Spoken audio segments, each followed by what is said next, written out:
Labas rytas, kylame pusrytukų, štai taip šiandien atrodysim, juoda ir balta. Nuotaikingai mūsų diena prasideda, oras laukia jau patikrinom geras. Mes jau, matot, pusryčiaujam, nusiteikėm gerai dienai, šiandien planuojam plaukti į Azijos pusę, pasiplaukėsim su vietiniais laiveliais, žodžiu, irgi, man atrodo, bus įspūdinga diena.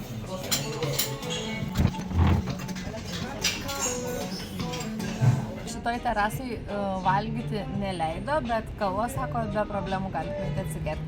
Tai kadangi aš kavos negeriu, tai pas mane tik tai karštas vandenukas. Keitiklai pasikeitėm 100 eurų į jų vietinių krūvą pinigų, atrodo, kai milijonieriai davo kokie. Ir noriu iš karto pasakyti, kad čia vietoj daug geresnis kursas yra keistis, nes aš Lietuvoje, kai išsikeičiau 100 eurų ir čia gaunas beveik 12 eurų skirtumas prastesnių kursų yra Lietuvoje. Čia, 12 eurų, tai čia jau, nežinau, Prada net ne Maikį, o megztinį gali nupirkti. Va taip va. Nesikeiskit daug pinigų Lietuvoje, nesiveškit čia geriau darykite. 20 dolerių, tai čia eurais kiek kokiais 17, Naikai, Ugai, kas tik nori. Vaikiški adidasiukai iš viso po 12 eurų. Va, kokius nori Naikus už 20 gali nusipirkti. Ką tik nusipirkom Stambulo miesto kortelę, papildėm mum už 200 lyrų. Tai čia maždaug apie 5 eurus dabar viduj. Ir mes iš karto atėjom į prieplauką ir čia laukiam savo kelto. Plauksim į Azijos pusę. Tai mums vienas plaukimas gaunasi apie 90 euro centų, plauksim į vieną pusę. Tai dviese 2 eurų neišleidom. Jau matau savo vyrą. Aš greitai atėjau, kad užimčiau geresnę vietą, kad galėtumėm pasėdėti, parelaksinti ir pasimėgaut vaizdo. Ruožėmės plaukdami. Iš tikrųjų su Aivaru susiradom suoliuką, kad galėtumėm pasigrožėti vaizdu, bet vienintelį prie mūsų, priešais mumis, užpakaliukai stovi ir mes grožimės tokiu vaizdu. Visi grožis, tik ne mes. Pagaliau atsilaisvina mūsų panoramą, galim ir mes šiek tiek pasidžiaugti. Ganėtinai greitai plaukiam, mes be nuotykių nemokam, tai dabar plaukiam ir suprantam, kad ne ten plaukiam. Tolstam nuo savo taško jau gal net ir 10 kilometrais ir dabar tiesiog naiviai šypsomės ir tikimės, kad jau greitai sustosim ir galėsim kuo greičiau išlipti, kad artėt po to link savo tašką, kur turėjom būti. O kaip mes ten nusigausim, nežinau, nes atstumai čianai jau nebe kilometrais, nebe vienetais, o 10. Aivarai, jauti, kad mes jau nebetoli Azijos esam, jau švartuojamės į Aziją. Da, nejauti? Įdomu, ar Azijos pusėje bus azijietiškų žmonių? Ar visi tokie europietiški? Visi europietiški, ne?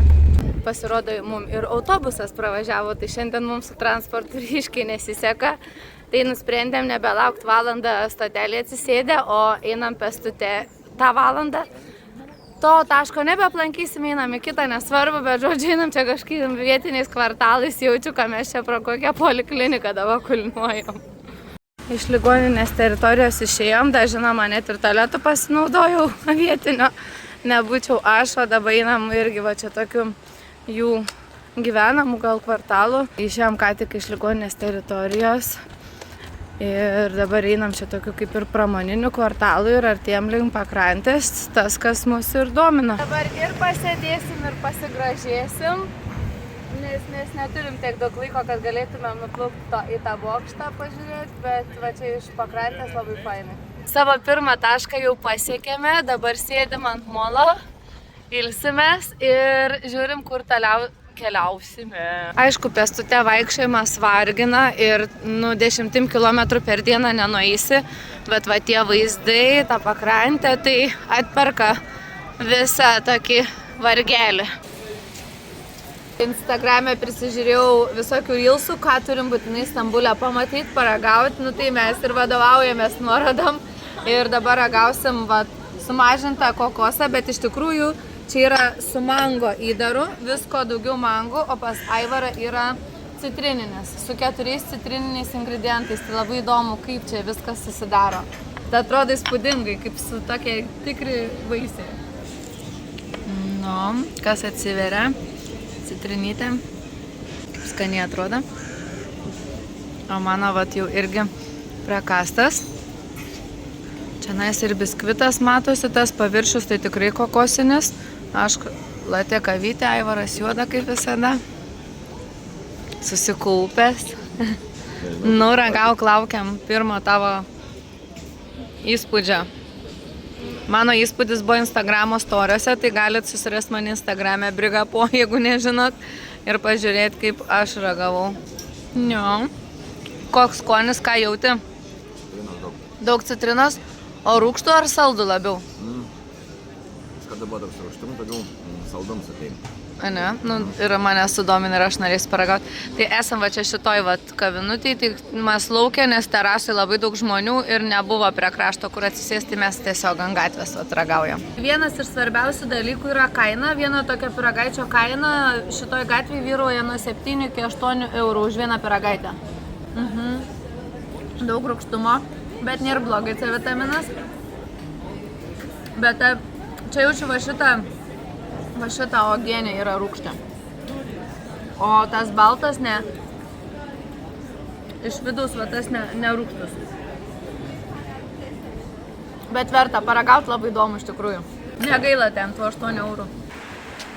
Kiek nedaug tai reikia tik laiptus nudažyti, kad visi norėtų čia ateiti.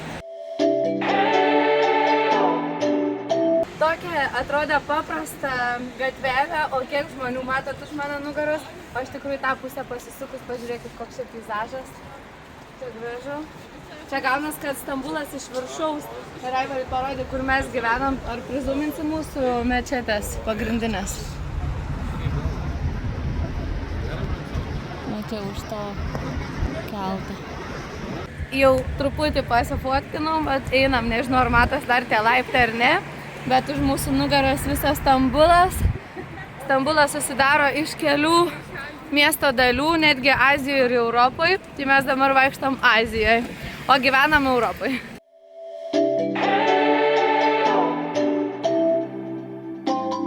Tai dabar vaikštam Stambule, Azijos pusėje po Uskudar, čia regioną ar kvartalą, kaip čia pavadinti. Kadangi vaikštam savarankiškai be gidų, tai patys ką išsigūglinam, tiek ir žinom. O dabar priėjom, čia tam regione yra populiari graikų ortodoksų bažnyčia. O tokia čia visi irgi fotografuoja, kiekvienas vyras praeinantis paliečia rankenas, nežinau dėl ko. O mes tiesiog ieškom kažkokių gražių, tokių autentiškų namelių. Šitoje Stambulo dalyje labai daug kalnuotų gatvių. Mes, aišku, su Aivariuku irgi jom vaikštinėjom, pumpuojam, kaip sakom. Ir dar kokį galiu pasakyti pastebėjimą, kad čia eismas, transportas, žinokit, yra tragedija. Automobiliai nei per perėjas, nei per šviesoforą nepraleidinėja pėsčiųjų. Turi žiauriai saugoti, žiūrėti, kad neužvažiuotų ne tik ant kojų, bet ir ant galvos, nes šiandien visiškai pėstysis neturi jokių teisių kelyje. Va taip, žinokit, čia važiuoju, pypsin, va nieks net nesivargint sustabdyti eismą tiesiog. Ir va, priėjom labai gražią tokį pastatą iš 3 dalių. Čia tokia beveik lietuviška vėliava sukeitus vietom. Esame dar vienoje gražiausių Stambulo gatvelių.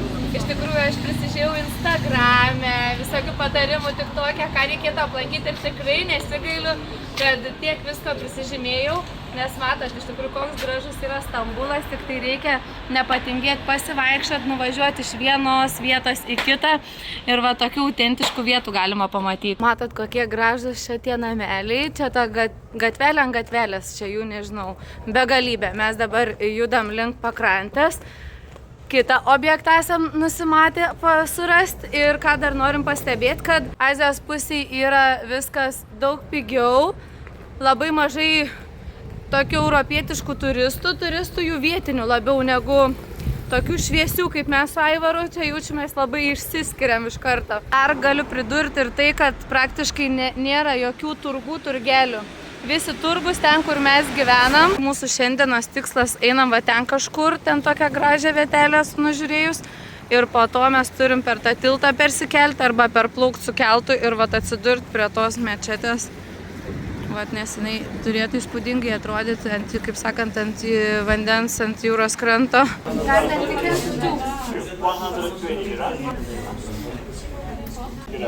Perkam bilietus, kad galėtume matyti čia kažkas sodą. Gyčiu. Kainavo 1,10 € ir pažiūrėkim, kas atsidarė. Nu gražu, ką? Kai čia viskas tik paurą tą kainuoti, man atrodo, viskas taip pigu. Šitoj teritorijoje turim tokią menę, nežinau kaip čia net pavadinti, kaip čia jie vietiniai skaito, bet vat, mane labiausiai tai žavėjo šitie vartai. Einam ir mes pažiūrėti, kaip iš priekio atrodo. Šiaip iš Google nuotraukų tai atrodo įspūdingai. Jeigu kam mėsos, tai va čia žinokit, Stambulė čia. Aivar sako, žinok, tokie kriokliai turbūt faini, kaip tau tie kriokliai.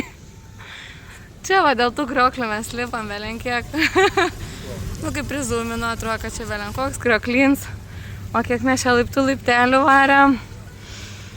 Nu, ramu dava, ne? Bet iš tikrųjų grožimės, toks pusiau saulėlydis čia per tarpą lenda. Ir gražus vaizdai iš tikrųjų lipant, gal taip nesimato per video. Atva tokiais laipteliais lipam. Ką privalgom, tą išvaikštam. Negaila net pyragaitį valgyti. Va, matot, kiek čia dar tų laiptų mūsų laukia. Tokia panorama čia lipant atsiveria. Nu gražu, sakykit, ką norit. Dar labai fainai, kad iš tikrųjų yra visokių žydinčių augalų, tai dar labiau nuspalvina viską. Ir va, saulėlydis kyšo kažkur pro medžius. Priklaidžiojom po azijinį Stambulą, ar azijietišką Stambulą, kaip ją pavadinsi. Ir dabar susiradom prieplauką, į kurią grįšim ten pat, nuo kur rytas prasidėjo. Kad įsitikint, ar tikrai gerai esam, tai jam darbuotojų klausėm, rodėm žemėlapį, bet koks pastebėjimas, kad labai prastai kalba angliškai. Beveik neįmanoma susikalbėti, netgi rusiškai čia daugiau galima susikalbėti. Rusų kalba yra tikrai labai reikalinga, kad ir kaip bebūtų mūsų pakrašty, bet komunikacijai pasirodo su anglų dar Europoje yra, kur ir gali nesusikalbėti. Jau mes bijom nei tą įsėsti, aš jau 4 kartus visų paeiliui klausiu visų darbuotojų, ar mes tikrai tą einam. Vis dėlto jau yra po 5 vakarėje, saulė leidžias, tai nesinorėtų nuplaukti kitą pusę. Įvariukai sakau, kad čia neberizikuot su tais keltais, kad pataikytumėm ten, kur reikia, gal važiuojam su metro, nes yra požeminis, povandeninis metro. Aivar sako, bet plaukt bus romantiškiau.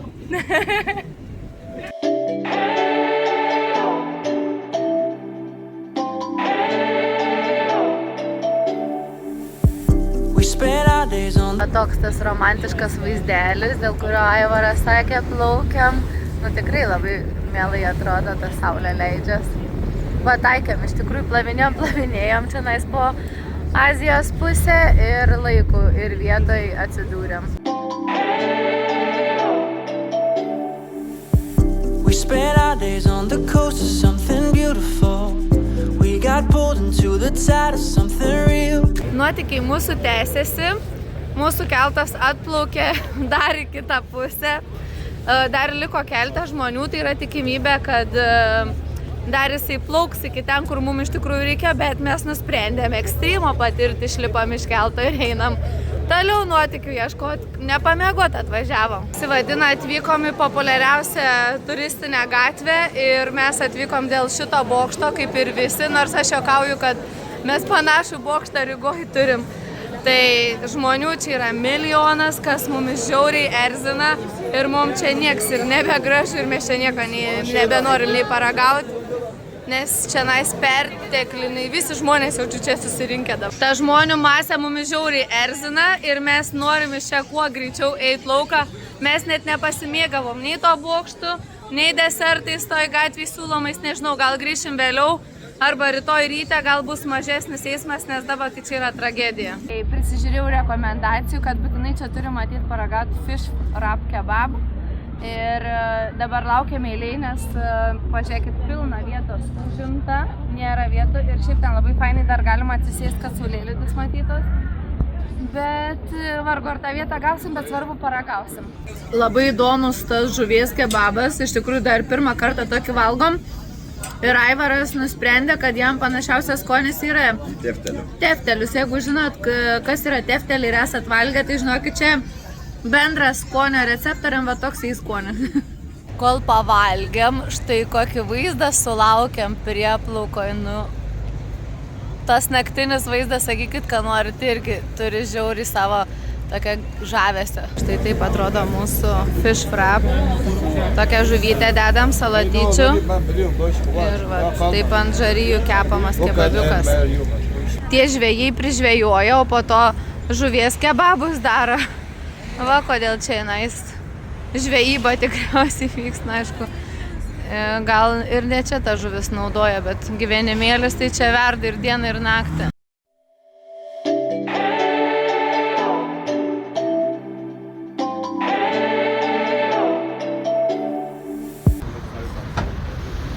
Nu, ką sužvejojom? Va, turim. Kipkit žuvelės didelės ir mažos. Ką su jie dabar darys? Neaišku. Grįžom į savo jau pusę pagaliau. Tai vėl turgus tęsiasi. Čia tokia požeminė perėja dabar einam. Tai matot, čia koks bardakėlis, bet čia kainos, pavyzdžiui, kur kas brangesnės. Tarkim, 800 lyrų. Vat jau iš karto mums padėti nori, viską yra Nike, ką tik nori, Adidasai, New Balance'ai. Tai čia kaina yra 800 lyrų, tai maždaug koksai $20 nekainuoja, bet mes matėm, kur ir po 15 galima gauti. Hilfingerio džemperiukas su natūraliom atekėtėm po 11 euriukų. Aivaras juokės, kad pusė turbūt lietuviško vintedo, va čia tokių prekių yra ir pardaviniai kaip originalės. Lakostė striukytė.